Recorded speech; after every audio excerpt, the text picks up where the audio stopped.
రాయుడి మనుషుల్ని ఒక్కడే ఎదిరించాట. అందరినీ ఇతడొక్కడే కొట్టాట. రాతిగుళ్ళు తూము నుండి పీకించాట చెప్పుకుంటున్నారు అతడి గురించి. గూండాల్ని ఎదిరించాడంటే అతడెంత రాక్షసాకారంతో ఉన్నాడోనని అతడిని సరిగ్గా గమనించని వాళ్ళు కూడా ఇళ్లలోంచి బయటకొచ్చి అతడిని పరిశీలనగా చూస్తూ విస్తుపోతున్నారు. తాము ఊహించుకున్నట్లు అతడు రాక్షసుడు కాదు, చూడచక్కని విగ్రహం. తూము దగ్గర కలబట్టం చేత చెదిరి మొహం మీద పడిన ఉంగరాల జుట్టు నీళ్లు మీద పట్టంతో తడిసి అప్పుడప్పుడు వీచే పిల్లగాలికి అతడి నుదుటిపై గెంతులేస్తోంది. గోధుమ రంగు వంటికి అతుక్కుపోయి దృఢత్వాన్ని చాటుతున్న తడిసిన షర్ట్. అతడి పెదవుల మీద మనోహరమైన చిరునవ్వు చూస్తే శత్రువు కూడా దాసోహమనక తప్పదు. ఆ కళ్లల్లో మొహంలో కనపడే గంభీరత నడకలో కూడా చోటు చేసుకుని అతడికో విధమైన రాజాస్థానాన్ని ఆపాదిస్తోంది. వరండాలో గుంజగానుకుని నిలబడ్డ తన్మయ్యకి దూరం నుండి వస్తున్న ఈశ్వర్ని చూపుతూ మరింత ఉత్సాహంగా జరిగింది చెప్పసాగాడు పోలాయ్. అప్పటికే ఈ విషయం అంతా స్టేషన్ దాకా పాకింది. పోలాయ్ ఎక్కడ ఉండలేక క్యారియర్ తెస్తానన్న వంకతో ఈశ్వర్ని చూడటానికి ఇంటికొచ్చేశాడు. ఈశ్వర్ గేటు తీస్తుండగా తన్మయ్య లోపలికెళ్ళింది. పోలాయ్ ఆనందంగా ఈశ్వర్కి ఎదురెళ్ళాడు. ఇప్పుడతడో హీరో వాడి దృష్టిలో. అబ్బా, ఊళ్ళో ఎవరి నోట విన్నా మీ గురించే. ఇప్పుడంతా మిమ్మల్ని గురించే చెప్పుకుంటున్నారు. సార్, మీరు సినిమా హీరో అయిపోయారు అన్నాడు గొప్ప హీరో వర్షిప్తో చూస్తూ అతడిని. నీ మొహం అన్నాడు తేలిగ్గా నవ్వేస్తూ ఈశ్వర్. వరండాలో మంచం వాల్చుకుని కూర్చుంటూ మాస్టర్ ఇంకా రాలేదేమో అడిగాడు. ఆయన మధ్యాహ్నం ఎప్పుడూ రారండి, బండి లేటుంటేనే ఇంటికొచ్చేది. ఆహా. ఇంతలో తన్మయి పట్టకారతో పట్టుకున్న వేడి నీళ్ల గిన్నెను గడప యువతలుంచింది. పొలాయ్, ఇందులో వేడి నీళ్లున్నాయి. డెటాల్, ఆయింట్మెంట్ బల్ల మీద ఉంచాను అంది. ఈశ్వర్ చటుక్కున తలెత్తి ఆమె వైపు చూశాడు. చీర కొంగు చివర్లు కనిపించాయి. ఆమె వెళ్ళిపోయింది. రండి సార్, దెబ్బలు అక్కడక్కడ బాగానే తగిలే అతడి పరిశీలనగా చూస్తూ అన్నాడు పోలాయ్. ఆమెకెందుకు ఈ శ్రమ, పెద్ద దెబ్బలేం కాదు, అవే తగ్గిపోతాయి అన్నాడు మొహమాటంగా ఈశ్వర్. ఆ రాత్రి మాస్టార్తో కలిసి భోజనం చేస్తున్నాడు ఈశ్వర్. నిద్రపోతున్న పాపని లేపావు ఈశ్వర్, అది ఎటు నుండైనా పొంచి ఉండి నిన్ను కాటువేయాలని చూస్తుంది, జాగ్రత్త అన్నారాయన. నాకిలాంటి వాళ్ల సంగతి బాగా తెలుసు సార్. ఆ పాముల కూరలు పీకి బుట్టలో పెట్టి ఆడించే పాములవాణ్ణవుతాను. మీరేం కంగారు పడకండి. మరో విషయం మీరేమీ అనుకోనంటే చెబుతా. ఏమిటి అడిగారాయన తలెత్తి ఈశ్వర్ని చూస్తూ. వడ్డిస్తున్న తన్మయ్య కూడా అతడి వైపు చూసింది. ఈశ్వర్ అన్నం కలుపుకుంటూ, నేను రామదాసు వాళ్ళన్న గూడెం దగ్గరే ఉందామనుకుంటున్నాను సార్. వాళ్ళు ఈ పూట నాకు అక్కడే గుడిసె వేస్తున్నారు. రేపు వెళ్ళిపోతాను అన్నాడు. పాండురంగారావు, తన్మయ్యి ఇద్దరూ ఆశ్చర్యంగా ఒకరి వైపు ఒకరు చూసుకుని తిరిగి అతడి వైపు చూశారు. నీకు ఇక్కడ ఇబ్బందిగా ఏమైనా ఉందా అడిగారాయన చివరికి. ఈశ్వర్ చిరునవ్వుతో అదేం కాదన్నట్టు తలూపి, నాకు తెలుసు మీరిలా అడుగుతారని. నేనెవరో ఎలాంటి వాడినో కూడా తెలుసుకోకుండా ఇంట్లో ఎదిగిన ఆడపిల్లని ఉంచుకుని కూడా నాకు ఆశ్రయం ఇచ్చారు. మీ ఉన్నతమైన సంస్కారానికి మనస్తత్వానికి తలవంచుతున్నాను. సాటి మనిషి మీద మీకున్న నమ్మకం నన్ను ముగ్ధుడిని చేస్తోంది. కానీ మన చుట్టూ ఉన్న ప్రపంచం మీకు మళ్ళీ లేదు మాస్టారు. ముందు ముందు నా వల్ల మీరు చాలా ఇబ్బందులు ఎదుర్కోవాల్సి వస్తుంది. పెద్దవారు నా మాటలోని అర్థాన్ని సరిగ్గా గ్రహించగలరు. నా ఉనికి మీలాంటి సహృదయులకు బాధ కలిగించరాదు. మీ సహాయాన్ని, ఆదరాన్ని నేనెప్పుడూ మర్చిపోను. నేనెక్కడున్నా ఎప్పుడూ మీ వాణ్ణి. నాలాంటివాడు మీకు ఉపయోగపడగలడని ఎప్పుడు అనిపించినా అది నా పాలిట ఎంతో అదృష్టంగా భావించి మీ ముందు నిలబడతాను. మీరు ఇది మర్చిపోండి. నేను రేపు విత్తనాలు తెచ్చేందుకు పట్నం పెడుతున్నాను. ఏమైనా కావాల్సి ఉంటే చెప్పండి, తెచ్చి పెడతాను. అన్నం తినడం మానేసి మాస్టారు వడ్డించటం ఆపి తన్మయి ఇద్దరూ అతడు చెప్పేది వింటూండిపోయారు. అతడన్న చివరి మాటలకి తన్మయి తేరుకుని, ఏం అక్కర్లేదు, అన్నీ ఉన్నాయి. ఆమె గొంతులో ఒక రకమైన కరుకుదనం వినిపించినట్లయింది ఈశ్వర్కి. నిజమా కాదా అన్నట్లు తలెత్తి ఆమె మొహంలోకి చూడబోయాడు. అప్పటికే తన్మయి మొహం తిప్పేసింది. ఆమె గొంతులో లీలగా కదలాడిన కాఠిన్యం, తిప్పేసిన మొహం, గబగబా అక్కడి నుండి వెళ్ళిపోయిన తీరు అతడిని ఒక్క క్షణం విచలితుణ్ణి చేశాయి. అయినా ఈశ్వర్ మౌనంగా తల వంచుకుని తినసాగాడు. ఆ రాత్రి అతడు మాస్టర్ని సమాధానపరిచి తన ఉదయాన్నే వెళ్లేందుకు అనుమతి తీసుకున్నాడు. మర్నాడు రామదాసుతో కలిసి పట్నం వెళ్ళాడు ఈశ్వర్. ఇసుక లారీకి అడ్రస్ చెప్పి ముందు పంపి వెనుక రైల్లో బయలుదేరి వచ్చారిద్దరు. సాయంకాలానికి విత్తనాల సంచులతో రైలు దిగిన వాళ్ళకి ప్లాట్ఫామ్ మీద కనిపించాడు పోలాయ్. ఈశ్వర్ని చూస్తూనే పరుగులాంటి నడకతో సమీపించి, అబ్బాయి గారు రాయుడెంత పనిచేశారో చూశాడా? సీనయ్యని కొమరయ్యని పోలీసులు అరెస్ట్ చేశారు. తూమికి మళ్లీ గుళ్ళు వేసేశారు. ఇప్పుడు అక్కడ పోలీసులు కాపలా ఉన్నారు అన్నాడు. శనివారం సాయంకాలం తన్మయి నీలితో గుడికొచ్చింది. ఊరికి నడిబొడ్డున ఉంది రామాలయం. సీతాలక్ష్మణ ఆంజనేయ సమేతుడైన కోదండరాముడు కొలువు తీరి ఉన్నాడక్కడ. దేవాలయం బాగా పురాతనమైంది. వెల్లవెలిసిన గోడలు, ఎర్రమట్టి చారలు మట్టుకు స్పష్టంగా కనిపిస్తున్నాయి. లోపలికి రాగానే ఊరంతటినీ చూస్తున్నానంటూ దర్పంగా నిలబడ్డ ధ్వజస్తంభం. స్తంభానికున్న చిరుగంటలు కులుగుతూ మధురనాదాన్ని ఆ పరిసరాల్లో వినిపింపజేస్తూ గుడిలోకి రమ్మని పిలుస్తున్నాయి. దేవాలయ గోపురం బాగా ఎత్తరి. గోపురం మీద ఎన్నో పావురాయి జంటలు కాపురం ఉంటున్నాయి. సంధ్యా సమయం దాటుతోందని తెలిసి అన్నీ గూళ్ళకి చేరుకుంటున్నాయి. వాటి రెక్కల చప్పుడు, కువకువమనే మనోహర ధ్వనులు సహకార వాయిద్యాలుగా మంటపం మీద కూర్చుని పూలమాల కడుతూ తన్మయి గొంతెత్తి పాడుతుంటే ప్రకృతి పులకిస్తోంది. నీలి పూలందిస్తూ కళ్ళు విప్పార్చుకుని ఆమె కంఠం నుండి జాలువారే మకరందపు ధార వంటి సంగీతాన్ని భావం తెలియకపోయినా ఆస్వాదిస్తోంది. సాయంకాలపు హారతికి సమయమైందంటూ గుడిలో గంట మోగింది. పద, హారతికి టైం అయింది అంటూ కట్టిన మాల చేతుల మీద వేసుకుని పరుగులాంటి నడకతో గర్భగుడి వైపు వచ్చింది తన్మయి. నీలి మిగిలిన పూలని బుట్టలో వేసుకుని లోపలికొచ్చి దూరంగా నిలబడింది. పూజారి శేషాచార్యులు తన్మయి ఇచ్చిన పూలమాలని తీసుకుంటూ, ఇంతకు రాముల వారికా సీతమ్మకా ఈ దండ అన్నాడు. ఇద్దరికీ కలిపేయరాదండి అంది నీలి. ఓసి, నువ్వు వచ్చావు అన్నట్లు మీ అయ్య పూజ చేయిస్తానని రానేలేదేమే అన్నారాయన నీలిని చూస్తూ. నీలి మొహంలో విచారం అలుముకుంది. మా అన్నని పోలీసులు అట్టుకెళ్లారండి, ఆడొచ్చాక చేయిస్తానన్నాడు మా అయ్య అంది. ఆహా, అలాగా అని మాత్రం ఊరుకున్నాడాయన.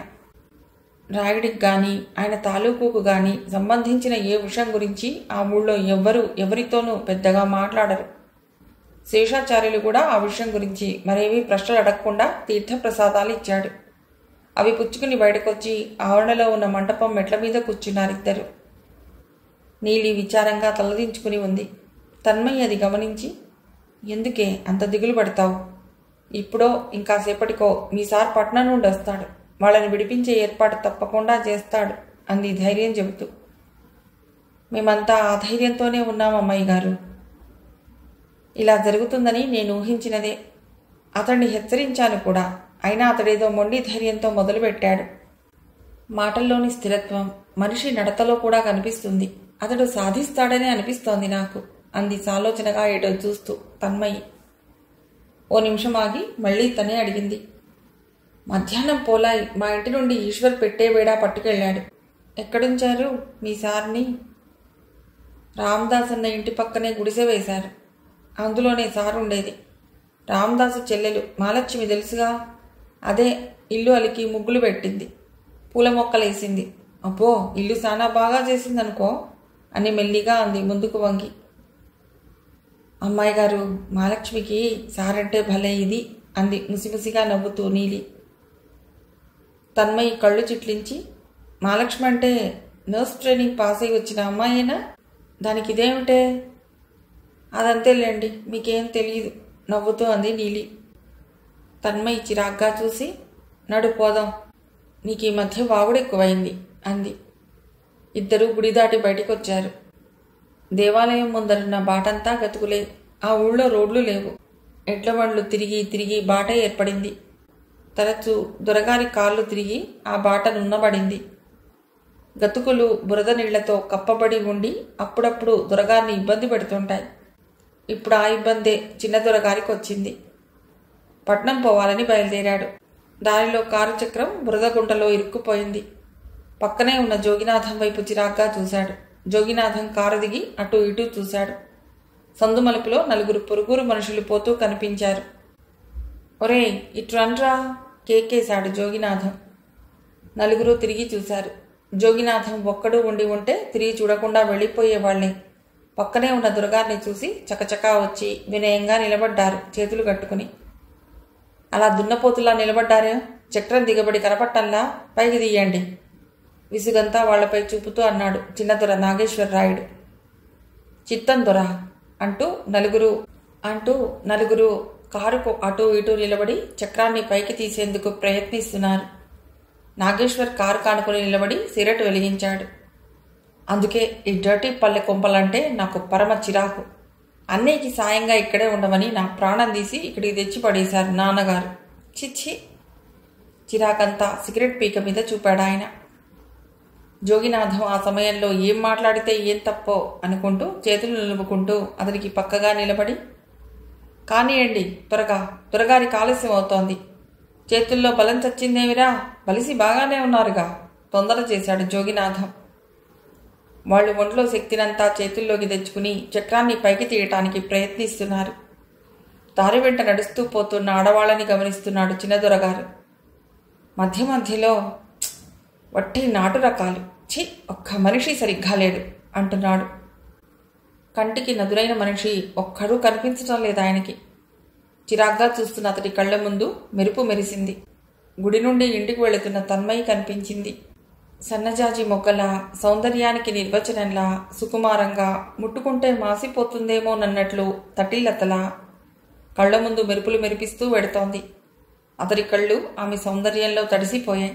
ఆమె తప్ప ఆ ఊరు, అక్కడి మనుషులు, కారు, జోగినాథం, పనివాళ్లు, ఆమె పక్క నడుస్తున్న నీలి ఏమీ కనపట్టం లేదు. కళ్ళు విప్పార్చుకుని ఆమె వెడుతున్నంతసేపు శిల్పంలా నిలబడిపోయాడు. ఆమె ఆ వీధి మలుపు తిరిగింది. తన్మయి కనబడలేదు. అప్పుడు స్పృహ వచ్చింది దొరగారికి. జోగులు, నాకేమైందిరా ఆశ్చర్యంగా అడిగాడు జోగినాథాన్ని. జోగినాథం ముసిముసి నవ్వులు నవ్వుతూ, వయసు కదు బాబు, మంచి వయసులో ఉన్నారేమో, తన్మయిని చూసేసరికి మీ కళ్ళు బయలు కమ్మినలా ఉంది అన్నాడు. ఏమిటి, ఏం పేరు, ఏం పేరు, మళ్ళీ చెప్పు. తన్మయి. అయితే ఈ పిల్ల నీకు ముందే తెలుసా? అంతే. జోగినాథం చెంప చెళ్ళుమంది. ఆ దెబ్బకి యథాలాపంగా ఉన్న జోగినాథం ఎగిరి అల్లంత దూరాన పడ్డాడు. బిత్తరపోయి బట్టల కంటిన మట్టి దులుపుకుంటూ లేచాడు. ఏంది దొరా, అంత దెబ్బ కొట్టావు అంటూ లేచి దగ్గరకొచ్చాడు. చెంప రాసుకుంటూ నిలబడ్డాడు. దొరగారికంత కోపం వచ్చే పని తానిప్పుడు ఏం చేసింది అర్థం కాలేదు జోగినాథానికి. కొట్టాలా, నిన్ను నరకాలా? ఇంత స్టన్నింగ్ బ్యూటీ ఈ దిక్కుమాలిన ఊళ్ళో ఉందని నాకింతవరకు ఎందుకు చెప్పలేదు? ఆ పిల్లని నా గదికెందుకు తేలేదు? కోపంగా అడిగాడు. అదా సంగతి బాబు, ఇంత దెబ్బ కొడితే ఏం తప్పు చేశానా అని హడలి చచ్చా. ఇదేనా అన్నాడు ప్రాణాలు కుదుటపరుచుకుంటూ జోగినాథం. ఇంత అందగత్తే ఈ పాడుపల్లెలో ఉండి ఇంతకాలం నా చేతుల్లోకి రాలేదంటే నువ్వెంత చవటవో అర్థమవుతోంది. ఇది కుదరని సంగతిలే బాబు, అందుకనే చెప్పలేదు. ఏ అంత కొరుకుడు పడని ఘటమా? ఎవరి పిల్ల? స్టేషన్ మాస్టర్ పాండురంగారావు కూతురు. ఓస్, ఇంకే మరి, ముసలి పంతులు కూతురా ఈ పిల్ల? ఓ క్షణం ఆలోచించి, ఆయన కూతురు ఎక్కడుందిరా? అప్పుడెప్పుడో జబ్బు చేసిందని మా బండి పట్నం పెడుతుంటే అందులో తీసుకెళ్లాడు, చచ్చిపోలా? రామ రామ, ఆ పిల్ల బతికిందండి. ఆ అమ్మాయి ఈ అమ్మాయి, గుండె జబ్బు పాపం, అందుకే మీకు పనికిరాదన్నాను. అయినా సరే ఒక్కసారైనా దాన్ని తాకకపోతే నా ప్రాణాలు ఆగేట్టు లేవు. వద్దు బాబు, ఈ ఒక్క విషయంలో నా మాట వినండి. మాస్టారు జబ్బు మనిషే, ఆ పిల్లకి పెళ్లి కూడా చేయలేదు. మీలాంటి వాళ్ల చేతిలో పడితే అసలు బతుకుతుందా? అనవసరంగా ఓ నిండు ప్రాణం తీయకండి. చెట్ నోర్మి, ఎవరిని ఎలా చూసుకోవాలో నాకు తెలుసు కానీ రాత్రికి అది నా గదిలోకి రావాలి. రాకపోతే తెలుసుగా మన సంగతి. నీకు రేపు ఉదయానికల్లా నూకలు జల్లుతాయి. ఆలోచించుకో. ఇందా ఈ డబ్బు తీసుకో, పని జరిగేట్టు చూడు. అయినా ప్రతిసారి నీ వెధవ ఏడుపు ఉండేదేగా. నీ కూతుర్నే నా దగ్గరకు పంపుతున్నట్లు మొహం పెడతావే. పొప్పో, ఆ పని జరిగేట్లు చూడు అంటూ కొన్ని నోట్లు జేబులో నుండి తీసి జోగులు మీదికి విసిరాడు. కారు చక్రం పైకి లేచింది. చెమటలు కార్చుకుంటూ నిలబడ్డారు పనివాళ్లు నలుగురు. గంటసేపు ఒంట్లో మారుమూలల్లో ఉన్న శక్తినంతా చేతుల్లోకి తెచ్చుకుని కడుపులోని నరాలు బిగించుకుని సత్తువు కొద్దీ ఊపిర్లు బిగబెట్టి చక్రాన్ని పైకి తెచ్చారు. ఆయాసపడుతూ పక్కగా నిలబడ్డారు. ఇంత శ్రమపడినా దొరగారు ఓ దయాపూరితమైన చూపైనా వారిపైకి విసరలేదు. దోమల్ని చీమల్ని చూసినట్లు చూసి కారు డోర్ తెరుచుకుని కూర్చుని స్టార్ట్ చేసుకుని కారు వెనక్కి తిప్పుకుని ఇంటి వైపుకు వెళ్లారు. కారు ఇంత మట్టి లేపి పనివాళ్ల మొహాన కొట్టి ముందుకెళ్ళింది. వాళ్ళు కారు వెళ్లిన వైపు చూస్తూ, కనీసం టీ తాగమనైనా డబ్బులిచ్చాడేమో చూడు, మంది రెక్కల కష్టం తీసుకోవటమే తెలుసుగాని ఒక్క పైసా రాల్చడు నా కొడుకు, థు వీడి జన్మ చెడా ఉమ్మేస్తూ అన్నాడొకడు. వేసిండుగా ఇంత దుమ్ము మన మొగాలన, దుమ్ము పడిన మొహాన్ని తలని తుడుచుకుంటూ అన్నాడొకడు.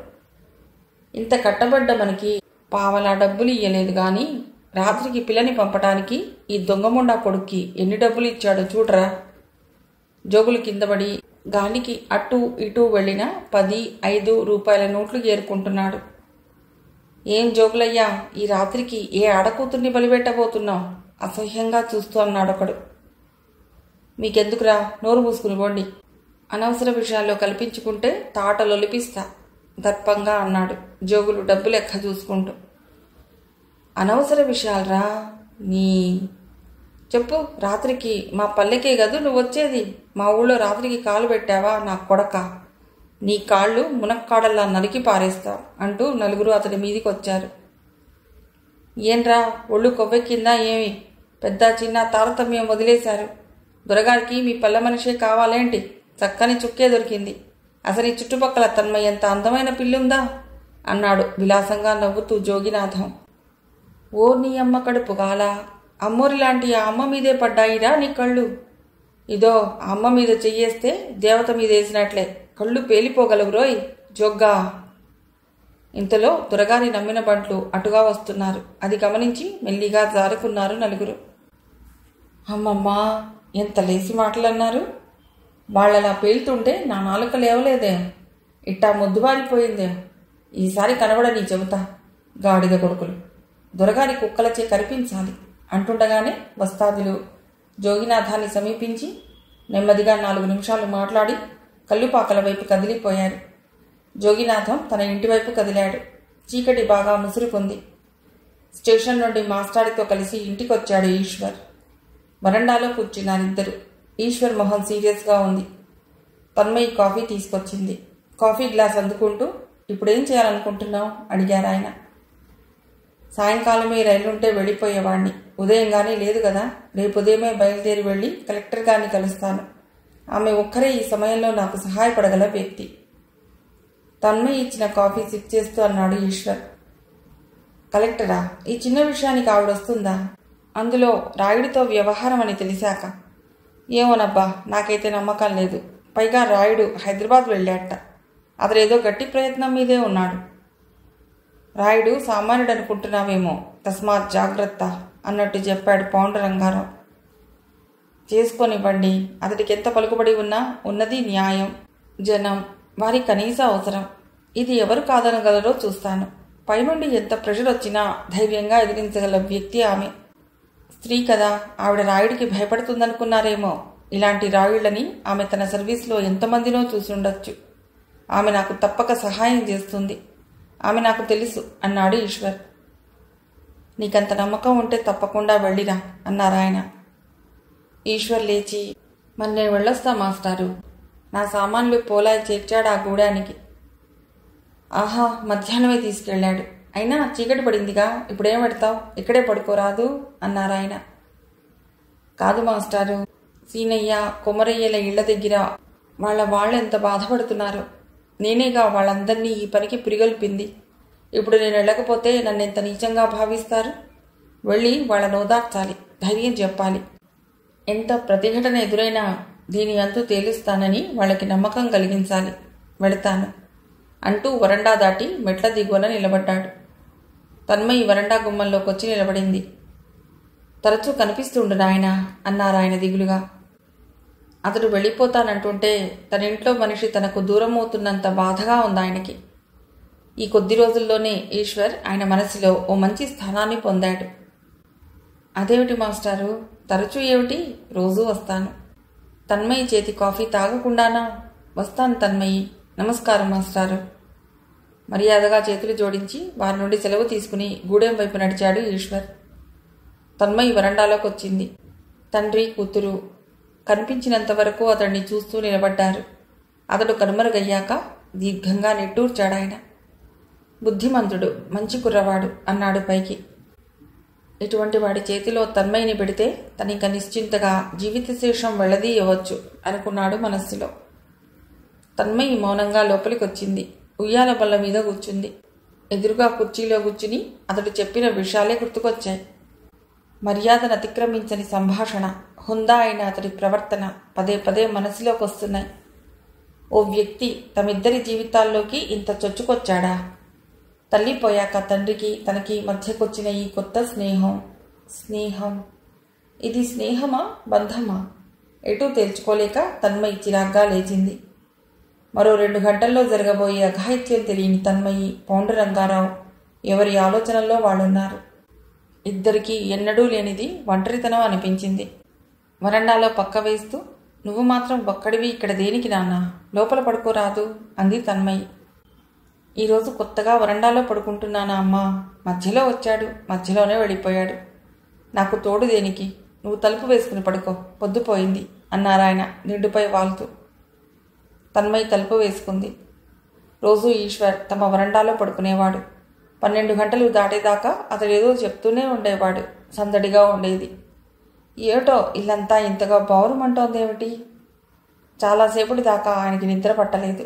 ఏవో పిచ్చి ఆలోచనలు, భయాలు కలగసాగాయి. బతుకుపై భయం పట్టుకుంది. ఆ భయం చాలా నిర్హేతుకమైందని తెలుసు. కానీ హఠాత్తుగా ఈ పళాన తను చనిపోతే? తనంత తొందరగా చనిపోతాడా? ప్రాణానికి ప్రాణంలా జీవించిన భార్య పోతే ఇన్నాళ్ళు బతకలేదు. అలాగే బతకడా? ఏమో. బతుకు మీద తీపి కాదు. తను పోతే తన్మయి, తోడేళ్లు, పులులు, సింహాలు, గుంటనక్కలు, అంతకంటే ఎక్కువ క్రూరత్వం కలిగిన మనుషులున్న ఈ సమాజంలో ఆడపిల్ల, అమాయకురాలు ఎలా బతుకుతుంది? ఎలా తనని తాను రక్షించుకుంటుంది? అందున అనారోగ్యంతో బాధపడుతోంది. పెళ్లి చేద్దామనుకుంటే డాక్టరే ఓ 6 నెలలు ఆగమన్నాడు. అలాంటి పిల్లని వదిలి తన దారి తాను చూసుకుంటే దానికి తోడెవరు, నీడెవరు? వయస్సా పశ్చిమానికి వచ్చింది. ఏ క్షణానైనా ఈ శరీరం అస్తమిస్తుంది. తన్మయి బాధ్యత ఎవరికి అప్పగించను? దూరపు బంధువులు పక్క గ్రామంలోనే ఉన్నారు. కానీ వారి ప్రేమాదరాలు డబ్బుతో ముడిపడినవి. ఈ పిల్ల జీవితం ఒడ్డున పడే స్వామి అంటూ కనిపించని దేవుడికి మొరబెట్టుకోసాగాడాయన. ఇంతలో ఆయన మొహం మీద ఏదో గుడ్డ పడింది. ఎవరది? కంగారుగా అంటూ లేవబోయాడు. ఎవరో గట్టిగా ఆయన నోరదిమి పట్టారు. ఆ చెయ్యి ఎంతో బలమైంది. చాలా మొరటుగా ఉంది, గట్టిగా ఉంది. నోరు కదపటానికి చాలా ప్రయత్నించాడు పాండురంగారావు. అంకిళ్ళు గట్టిగా నొక్కి పట్టారెవరో. ఆ అదమటంలో ముక్కు నొక్కుకుపోయి ఊపిరాడటంలేదు. కొద్ది క్షణాలు ఆయనకి భయంతో ఊపిరాడనట్లయింది. ఎవరి పనిది? తననేం చేయాలని? తన దగ్గర వాళ్ళకు కావాల్సిందేమిటి? డబ్బా, నగలా, దేనికోసం? ఒకవేళ తన్మయి కోసం కాదు కదా? తలచుకోగానే ఆయన శరీరం భయంతో జలధరించింది. ఒళ్ళు చెమట్లు పట్టే. తన్మయి, నా తల్లి, లేచి దొడ్డివాకిలి తెరుచుకుని పారిపో. ఈ రాక్షసుల చేతిలో పడకు. వాళ్ళు నిన్ను నాశనం చేస్తారు, చంపేస్తారు. వెళ్ళిపో, పారిపో. ఇవన్నీ ఆయన తన్మయితో చెప్పాలనుకున్నవి. కానీ ఆయన మాటలు పెదవి దాటలేదు. శబ్దం ఆయనలోనే కలిసిపోయింది. క్రమేణా భయం శరీరాన్ని పూర్తిగా ఆక్రమించి చెప్పరాని వేదన తాలూకు బాధ గుండెలని నలక్కొడుతూ ఉంటే ఆయనలో చైతన్యం మెల్లిమెల్లిగా తగ్గిపోసాగింది. తల పక్కకి వాలింది. ముసలి పంతులకి ఎంత బలం, ఎంత గింజుకున్నాడని ఆయన నోటి మీద నుండి చెయ్యి తీస్తూ అన్నాడు ఆ వ్యక్తి పక్కనే ఉన్న అనుచరులను చూసి. మెల్లిగా తలుపు తట్టండి అన్నాడు. ఒకడు వెళ్ళి తలుపు మీద మెల్లిగా చెయ్యి వేశాడు. 1 నిమిషం ఆగి మరలా చప్పుడు. టక్ టక్ టక్ చప్పుడు. ఏమిటి నాన్న, మంచిళ్ళు మంచం కింద లేవు? తన్మయి లేచి వస్తూ అంది. తలుపు తీసింది. నిద్ర కళ్ళతో ఉన్న ఆమెకి ఎదురుగా నిలబడ్డ ఆ వ్యక్తుల్ని చూడగానే నిద్రమత్తు వదిలింది. ముచ్చెమటలు పోశాయి. వాళ్ళు ఎదురుగా నిల్చున్న వాళ్ళు ఎనబోతుల్లా, యమకింకరుల్లా ఉన్నారు. తడారిపోతున్న నాలికను స్వాధీనంలోకి తీసుకుంటూ, ఎవరు మీరు, ఎందుకు వచ్చారు అంది ఎలాగో గొంతు పెగుల్చుకుని. వాళ్ళు నవ్వారు. నిప్పులు మీద పడ్డట్టుగా ఉంది తన్మయికి. నాన్నా నాన్నా, వీళ్ళెవరో చూడు, మాట్లాడవేం గట్టిగా అరిచినట్లు అడిగింది. వాళ్లలో ఒకడు ముందుకొచ్చి ఆమె చుట్టూ చేయి వేసి యువతలకి లాగాడు. ఆమె భయంతో వెర్రికేక వేసింది. కానీ ఆ శబ్దం పైకి రాకముందే వాడు ఆమె చెంపపై చెళ్ళుమని కొట్టాడు. ఆమె కళ్ళు బయలు కమ్మాయి. ఒళ్ళు తూలింది. స్పృహ తప్పింది.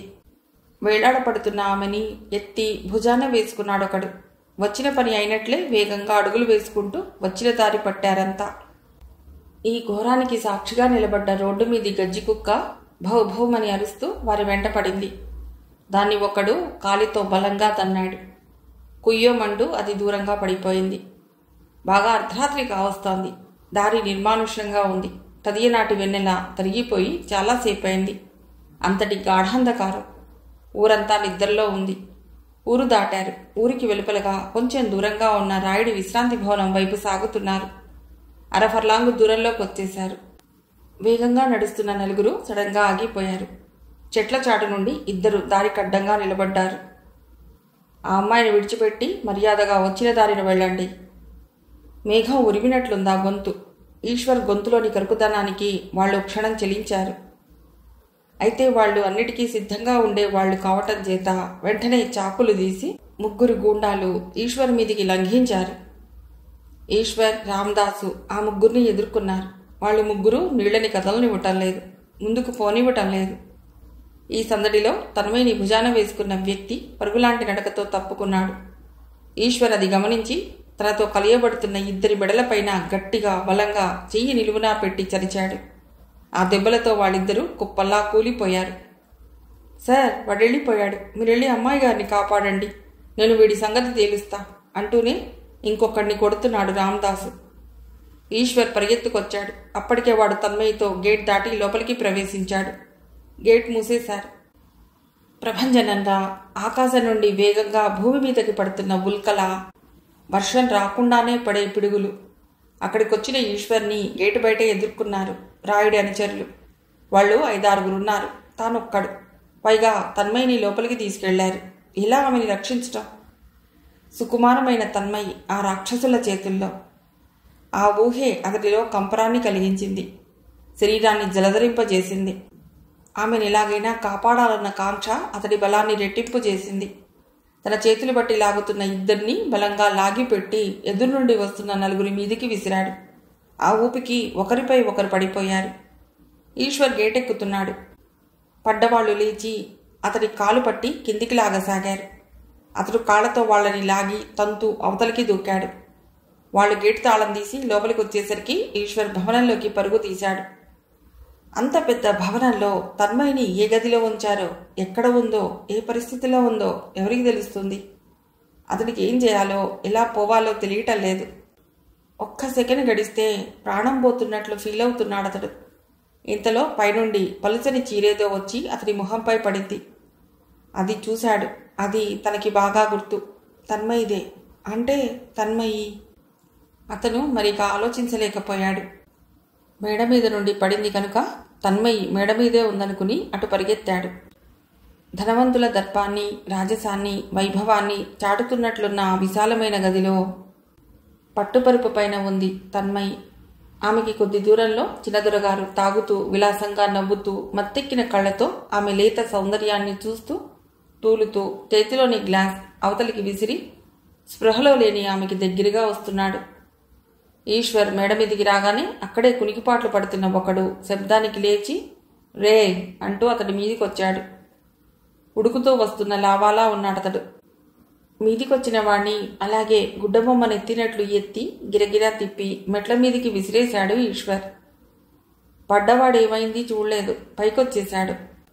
ఒక్క పరుగున గదివైపొచ్చి కాలితో ఒక్క తాపు తన్నాడు తలుపులపై. తలుపులు భళ్ళున తెరుచుకున్నాయి. తన్మయి మీదికి వంగబోతున్న నాగేశ్వర్ని జుట్టు పట్టుకుని వెనక్కి లాగాడు ఈశ్వర్. నాగేశ్వర్ కోపంగా వెనక్కి తిరిగి చూసి మత్తుగా తొలుతున్న కళ్లతో, ముద్దగా వస్తున్న మాటలతో, ఎరా ఒళ్ళు కొవ్వెక్కిందా? డబ్బు తీసుకున్నావుగా, పోయి తాగి చావండి. నా గదిలోకి ఎందుకు వచ్చారు? కాల్చివారేస్తాను. నా తుపాకీ ఏది? స్కౌండ్రల్స్, బాస్టర్డ్స్ అరుస్తూ ఈశ్వర్ మీద చెయ్యి వేశాడు. ఈశ్వర్ ఒక్క సెకండ్ అతడి వైపు చూసి చెయ్యి విదిలించుకుని వెనక్కి తిరిగాడు.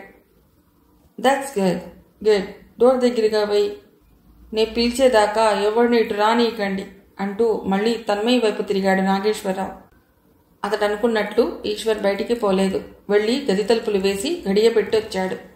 ఆ తర్వాత 5 నిమిషాల్లో నాగేశ్వర్కి మధు తాలూకు మత్తు దిగిన దెబ్బల వలన స్పృహ తప్పింది. అతన్ని కాళ్లతో పొర్లించి ఇడియట్ అని తిడుతూ తన్మయ్య వైపు నడిచాడు ఈశ్వర్. ఇంకా స్పృహరాని ఆమె మొహంలోకి చూశాడు. అలసిన అతడి కళ్ళకి అద్భుతంగా ఉందామె. ఎంతో ఓర్పుగా, తీరుబాటుగా, సృష్టిలోని స్త్రీత్వాన్నంతా ఒకచోట ఏర్చి కూర్చి తీర్చినట్లు శిల్పి కష్టించి కట్టదుట నిల్చున్న సజీవ శిల్పంలా ఉంది. ఒక్కసారి తల విదిల్చుకొని చూశాడు ఈశ్వర్. స్పృహరాని ఆమె మొహంలో ఇంకా వీడని పసితనంగా అనిపించింది అతడికి. అతడు ఆమెనలా ఆ స్థితిలో చూడగానే అతడి హృదయం ఆర్ద్రం అయింది. సున్నితంగా ఆమె చెక్కిలిపై రాస్తూ తన్మయి, తన్మయి అని పిలిచాడు. మొహం పక్కకి తిప్పాడు. ఆమె చెంపలపై నల్లగా కమిలిన 4 వేళ్ల చారికలు, పెదవుల పక్క నుండి కారిన రక్తపు ధార. అది చూడగానే అతడి కళ్ళు కోపంతో ఎర్రనైనాయి. అతడి పిడికిళ్ళు బిగుసుకున్నాయి. శరీరం బొక్కులా మారింది. మొహం కఠినంగా మారిపోయింది. అతడిలో మానవత్వం నశించింది. ఏమూలో అణిగి ఉన్న దానవత విజృంభించింది. తలుపు గడియ తీసి నాగేశ్వర్ని చేయి పట్టి ఈడ్చుకుంటూ తెచ్చి మెట్ల మీద నుండి కిందికి దొర్లించాడు. అక్కడ రామదాసుతో పాటు మరికొందరు గూడెం యువకులు, గూండాలు కొట్టుకుంటున్నారు. ఈశ్వర్ 4 మెట్లకు అడుగు చొప్పున దిగి కనిపించిన వాణ్ణి కనిపించినట్లు జుట్టు పట్టుకుని రైలింగ్ కొట్టి బాధసాగాడు. వారి నుదుర్లు చిట్లిపోయి బాధతో కేకలు పెడుతున్నారు. పిడికిలి బిగించి ఒక్కొక్కడి దవడ మీద కొడుతుంటే నోటి నుండి రక్తం భళ్ళు భళ్ళున కారసాగింది. దక్షాధ్వర ధ్వంసానికై వచ్చిన వీరభద్రుడిలా ఉన్నాడు ఈశ్వర్. అతడి కాళ్ళు చేతులు గూండాల పక్కటెముకల్ని పటపటలాడిస్తున్నాయి. వాళ్ల శరీరాల మీద నోటు నుండి వస్తున్న రక్తాన్ని చూశాక గాని అతడి మనసు శాంతించలేదు. అతడు మామూలు స్థితికి వచ్చేశాడు. వాళ్ళని వదిలేసి పైకొచ్చాడు. తన షర్టు విప్పి ఆమెకి తొడిగి పసిపిల్లల 2 చేతుల మధ్య ఇముడ్చుకుని కిందికొచ్చేశాడు. అతడికి రామదాస్ ఎదురొచ్చాడు. భయంగా చూస్తూ, సార్, అమ్మాయి గారు అన్నాడు. ఏం జరగలేదు, అదృష్టవంతురాలు, భయంతో స్పృహ తప్పిందంతే అన్నాడు. పోలాయి బండి తెచ్చాడు సార్, అందులో వెళ్ళిపోండి అన్నాడు రామదాసు. చాప చుట్టలా పడిపోయిన రౌడీలను చూస్తూ రామదాసుతో, మీరంతా ఇక్కడి నుండి వెళ్ళిపోండి. ఇక్కడేం జరిగింది మీకేమీ తెలీదు. ఎవరడిగినా మీరదే జవాబు చెప్పాలి అన్నాడు ఈశ్వర్. అలాగే సార్, పదండ్రా అన్నాడు రామదాసు గూడెం యువకులతో. మరో నిమిషంలో వారంతా భవనం దాటారు. పోలాయి తెచ్చిన గుర్రబండిలో తన్మయ్యని పడుకోబెట్టి కూర్చున్నాడు ఈశ్వర్. ఆమె తలని ఒడిలోకి తీసుకున్నాడు. బండి కుదుపులకి మెల్లిగా కదిలిందామె. ఆమెని చూస్తున్నాడు ఈశ్వర్. తన్మయి, తన్మయి అంటూ పిలిచాడు మెల్లిగా. తన్మయి కళ్ళు తెరిచింది. తానెక్కడుంది? ఈ బండేమిటి? ఈ మనిషి ఎవరు? భయంతో ఆమె శరీరం జలధరించింది. భయపడకు, నేను ఈశ్వర్ని అన్నాడతడు. ఆమె లేవబోయింది, కానీ లేవలేకపోయింది. వాళ్ళు తనని తీసుకెళ్లటం గుర్తుకొచ్చింది. అంటే వాళ్ళు తనని... దుఃఖం వెల్లువలా వచ్చేసింది. ఈశ్వర్ ఆమె తలపై చెయ్యి వేసి నిమురుతూ, వాళ్ళు నిన్నేమీ చేయలేదు తన్మయి, ఏడవకు. పొరుగురి వాళ్ళెవరో వచ్చి ఇంతకు ముందే రామదాస్తో ఈ విషయం చెప్పారు. నేను నారయ్య ఇంటి దగ్గర ఉన్నాను. రామదాసు వెంటనే వచ్చాడు నా దగ్గరికి. ఇద్దరం ఉన్న పొలాన బయలుదేరి వచ్చేశాం. మా వెనుక పోలాయి కుర్రవాళ్ళని తీసుకొచ్చాడు. జరిగింది క్లుప్తంగా చెప్పాడు ఈశ్వర్. ఈరోజు రాయుడు ఊళ్ళో లేరు కదండి. ఇక చిన్నదొరకి పట్టపగ్గాలుండవు. ఏకంగా ఇంటికే పిలిపించుకున్నాడు. ఈరోజు మీరుండబట్టి అమ్మాయి గారు బతికిపోయారు. కానీ బాబు, ఎందరాడ కూతుళ్ళని పొట్టలు పెట్టుకుంటున్నాడో వీడి జన్మ తగలడా. పురుగులు పడి చావాలి. బండి తోలుతూ అన్నాడు పోలాయ్. తన్మయి కళ్ళు శ్రావణ మేఘాల్లా వర్షిస్తున్నాయి. మీరు సమయానికి రాకుంటే నేను చచ్చిపోయేదాన్ని కదూ. భయంతో జుగుప్సతో ఆమె శరీరం వణికిపోతోంది. ఈశ్వర్ బలమైన చెయ్యి భయం లేదన్నట్టు ఆమెను చుట్టుకుంది. అతడి చూపుడు వేలు సున్నితంగా ఆమె పెదవులపై ఆనన్నట్లు ఆనింది. నా కంఠంలో ప్రాణమున్నంత వరకు నీ మీద ఎవ్వరూ చెయ్యి వేయలేరు అన్నాడతడు. తన్మయి మొహం ఎత్తి చూసింది అతడి వైపు. ఆ చీకట్లో అతడి గొంతు తప్ప ఆ కళ్లల్లో భావాన్ని ఆమె తెలుసుకోలేకపోయింది. అతడి స్వరంలో మట్టుకు గంభీరత, స్థిరత్వం నిండుగా ఉన్నాయి. వాటి మాటున మరేదో భావం అల్లిబిల్లిగా దోబూచులాడుతోంది. ఆ భావం ఏమిటో ఆమెకు తెలియకపోయినా ఆ స్వరంలో చిందిన మాధుర్యానికి, ఆప్యాయతకి ఆమె చెలించింది. ఆ తర్వాత అతడేమీ మాట్లాడలేదు. ఆ మౌనంలో తన్మయి ఆలోచనలు అనేక మార్గాల్లో పోతున్నాయి. అతడి స్పర్శలో ఆమెకేదో ధైర్యం, నిలకడ, మనస్సుకేదో ఊరటా కలిగే. అరగంటలో ఇల్లు చేరుకున్నారు.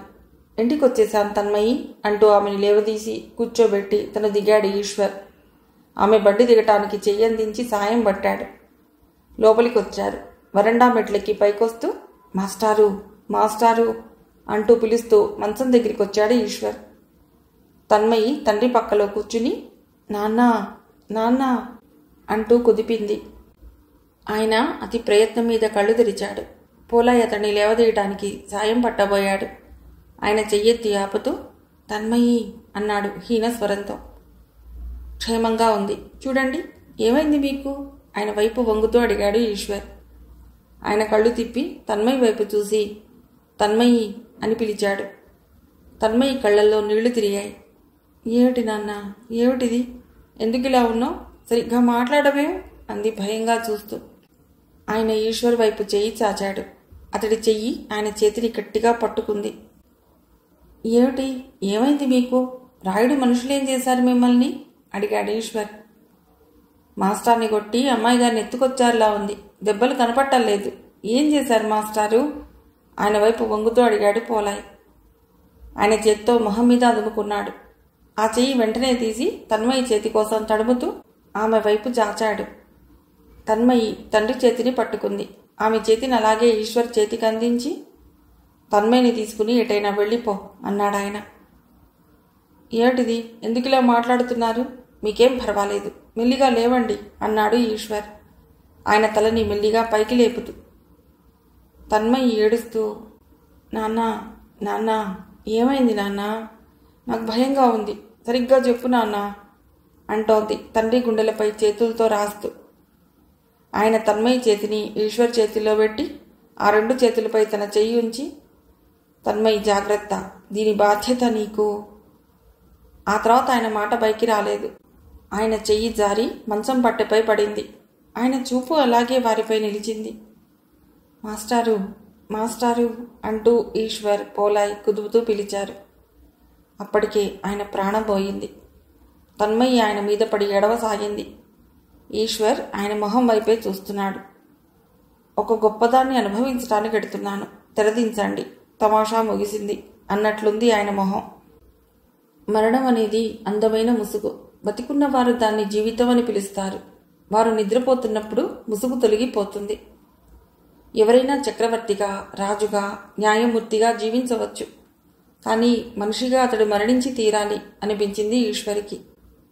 అతడు ఓదార్పుగా తన్మయి తలపై చెయ్యి వేశాడు. తెరలు తెరలుగా ఆమె దుఃఖం ఆ నిశిరాత్రి గ్రామాన్నంతా నిద్రలేపింది. ఊరిలోని జనానికి ఆ రోజు అర్ధరాత్రే తెల్లవారింది. ఇరుగు పొరుగు బిలబిలా మాస్టార్ ఇంటికొచ్చారు. ఆయన హఠాన్మరణానికి విస్తుపోయి తన్మయిని ఓదారుస్తున్నారు. ఈశ్వర్ కొంచెం దూరంగా వచ్చి నిలబడ్డాడు. అతడి చూపులు ఆయన మొహం మీదే నిలిచాయి. తను స్టేషన్లో దిగిన దగ్గర నుండి ఈ ఇంటి నుండి వెళ్లేదాకా గడిచిన కాలం స్వల్పమే అయినా అది తామిద్దరి మధ్య ఎంతో సాన్నిహిత్యాన్ని తెచ్చింది. ఆయన సరళ హృదయం, మంచితనం, వయస్సుతో సంబంధం లేని స్నేహాన్ని పెంచాయి. ఆయన మూర్తీభవించిన మానవతామూర్తి. తనలోని దుడుకుదనానికి, ఆవేశానికి ఆనకట్ట వేయటానికి ఆయన మాటలు ఎప్పుడూ గుర్తొస్తాయి. అన్ని బంధాల్ని తెంచుకుని ఆయనలోని జీవుడెగిరిపోయాడు. రామదాసు వాళ్ళంతా వచ్చారు. ఆయన శవాన్ని చూసి వాళ్ళంతా కంటతడి పెట్టారు. రామదాసు ఈశ్వర్ భుజంపై తడుతూ, సార్, తెల్లారాకే ఏర్పాట్లు చూద్దామా? అలాగే, అర్ధరాత్రి దేనికి? వారి బంధువులెవరో ఉన్నారట, మనిషిని పంపనా? పంపించు అన్నాడు ఈశ్వర్. తెల్లదెల వారుతుండగానే తన్మయి, పినతండ్రి, పినతల్లి వచ్చారు. విశాలమ్మ తన్మయిని దగ్గరికి తీసుకుంది ఏడుస్తూ. సాయంకాలానికి మాస్టారి అంత్యక్రియలు జరిగాయి. బాధ్యతంతా విశాలమ్మ భర్త నాగభూషణం తన చేతుల్లోకి తీసుకున్నాడు. ఈశ్వర్ దూరంగా నిలబడి మాస్టారికి చెమర్చిన కళ్లతో కడపటి వీడ్కోలిచ్చాడు. గూడెం వాళ్లతో కలిసి ఈశ్వర్ తన ఇంటికి వెళ్ళిపోయాడు. స్నానం చేసి రామదాసు తల్లి ఇచ్చిన వేడిపాలు తాగి పడుకున్నాడు. కళ్ళు మూస్తే మాస్టారి శవం, హృదయ విదారకంగా ఏడుస్తున్న తన్మయి రూపం కదిలి మనస్సును కలవర పెడుతున్నాయి. నన్ను ఇలా ఒంటరిదాన్ని చేసిపోయావా? నాకెవరున్నారు నాన్న? నన్ను నీతో తీసిపో నాన్న అంటున్న తన్మయి కంఠం పదే పదే చెవుల్లో ధ్వనిస్తోంది. తన్మయిని దగ్గరికి తీసుకుని ఓదార్చాలనిపించింది. నీకు నేనున్నాను అని చెప్పాలని మనస్సెంత ఆశించినా ఒక్క అడుగు కూడా ముందుకు వేయలేక కఠిన శిలలా నిలబడిపోయాడు. డబ్బు, అహంకారం, మనిషిలోని ఆటవిక ప్రవృత్తి ఎలా ఉంటాయో ఈరోజు ప్రత్యక్షంగా చూశాడతడు. ఓ నిండు మనిషి ప్రాణాలు తీశారు. ఓ అమాయకురాలి శీలాన్ని దోచుకోబోయారు. అటువంటి కిరాతకుల్ని ఏం చేస్తే ఆమెకు జరిగిన అన్యాయానికి ప్రతీకారం జరుగుతుంది? మిగిలిన కథ తర్వాతి భాగంలో.